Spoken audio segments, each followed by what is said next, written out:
에스겔서 14장 1절부터 12절까지의 말씀 함께 읽도록 하겠습니다.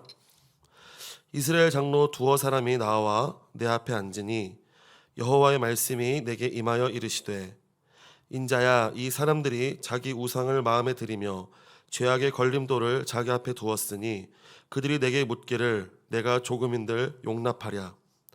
그런즉 너는 그들에게 말하여 이르라. 나 주 여호와가 말하노라. 이스라엘 족속 중에 그 우상을 마음에 들이며 죄악의 걸림돌을 자기 앞에 두고 선지자에게로 가는 모든 자에게 나 여호와가 그 우상의 수효대로 보응하리니, 이는 이스라엘 족속이 다 그 우상으로 말미암아 나를 배반하였으므로 내가 그들이 마음 먹은 대로 그들을 잡으려 함이라.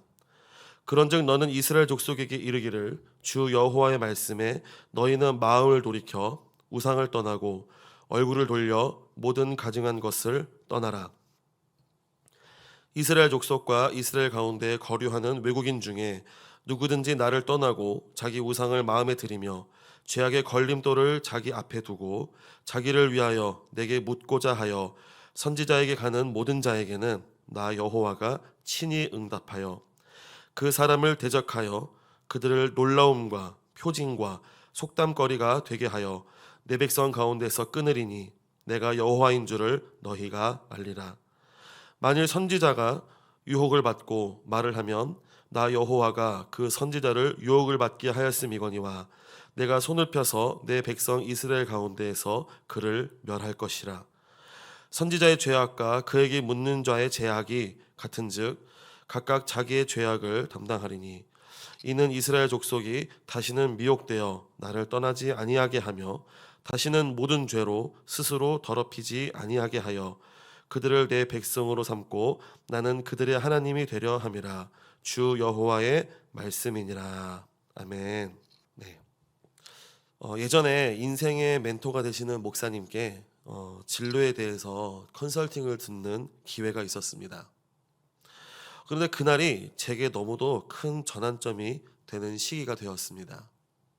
그게 무슨 말인가 하면, 나는 멘토에게 나의 진로, 또 내가 앞으로 가야 할 길에 대해서 여쭤보기는 하는데, 정말 그 멘토께서 나에게 말해준 대로 그 방향성을 잡고 갈 것인가 라는 질문이 있었습니다.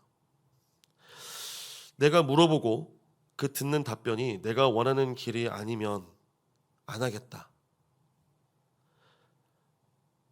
그렇게 이미 정해뒀다면 그 질문을 왜 하는 것인가 라는 부분이었습니다.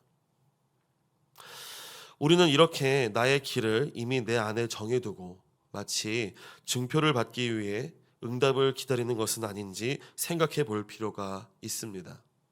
그리고 이것은 멘토뿐 아니라 인생의 선배가 되시는 분들뿐 아니라 하나님 앞에서도 마찬가지입니다. 오늘 본문 초반에 보시면 두어 장로가 나옵니다. 하나님 앞에 묻고 듣기 위해서 나왔습니다. 하나님은 에스겔에게 이렇게 말씀하시죠. 이 사람들은 언제나 우상에게 마음을 열어놓고 있고 스스로 걸려 넘어지며 죄를 짓는 일에만 매달리는 사람들인데 내가 이런 자들의 물음에 답변을 하는 것이 맞느냐. 여러분, 이 말씀에 대해서 우리는 깊이 생각해 봐야 합니다. 우리는 우리의 삶 가운데 우상이라는 것이 정말로 없습니까? 앞서 말씀드렸던 예화처럼 하나님을 경외하고 그 뜻 가운데 있기를 소망한다고 말하고 고백하지만 우리의 중심에서는 나를 중심으로 한 응답을 기다리고 또 내가 원하는 응답을 기대하고 또 내가 바라는 그 방향대로 내 마음에 흡족한 결과가 되기를 소망하는 것은 아닌지 돌아볼 필요가 있습니다. 하나님이 필요한 것이 아니라 하나님의 능력만이 필요한 것은 아닌지 돌아봐야 한다는 말입니다.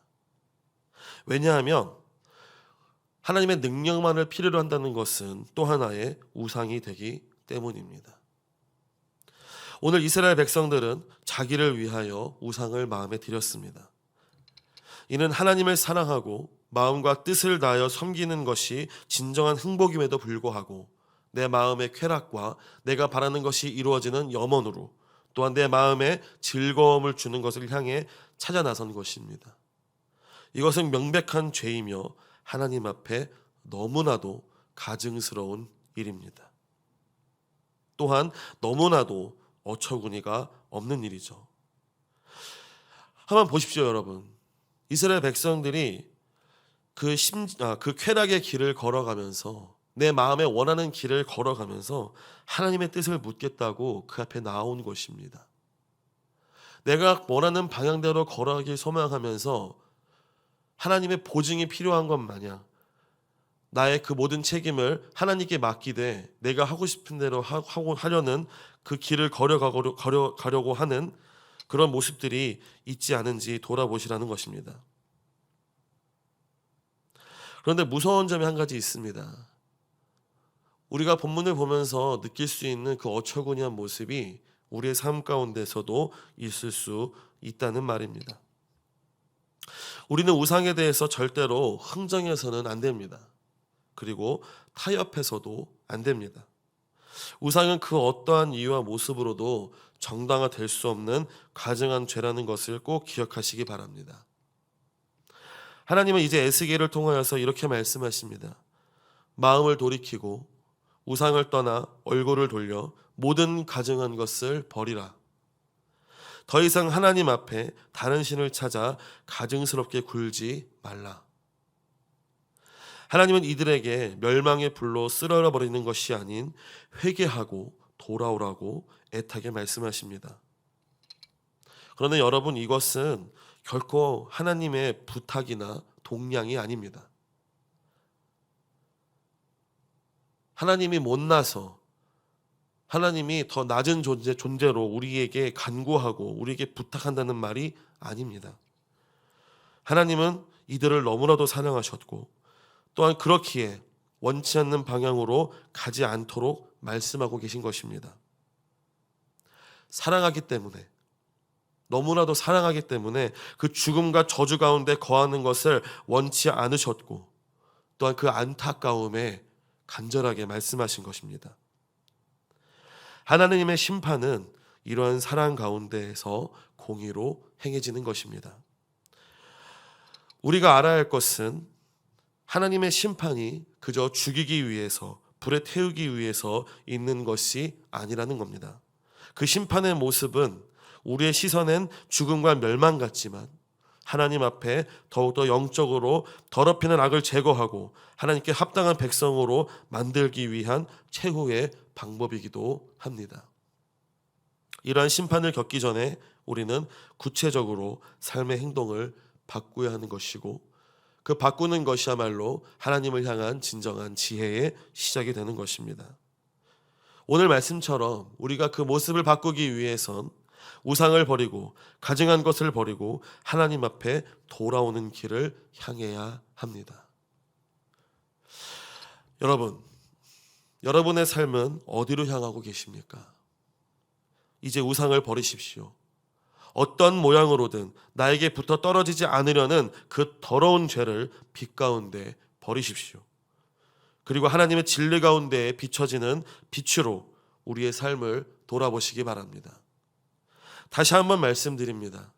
하나님으로부터 오지 않고 감춰지려고 하는 거짓을 분리하시고 또 대적하시고 하나님의 백성으로, 하나님이 말씀하시는 방향으로 향하시기를 원합니다.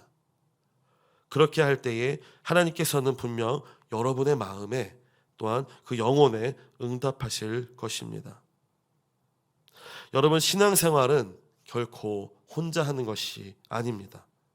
하나님과 동행하며 그분과의 깊은 관계 가운데에서 함께하는 것이 바로 신앙생활입니다. 여러분의 삶이 하나님을 향하여 나아가기를 원합니다.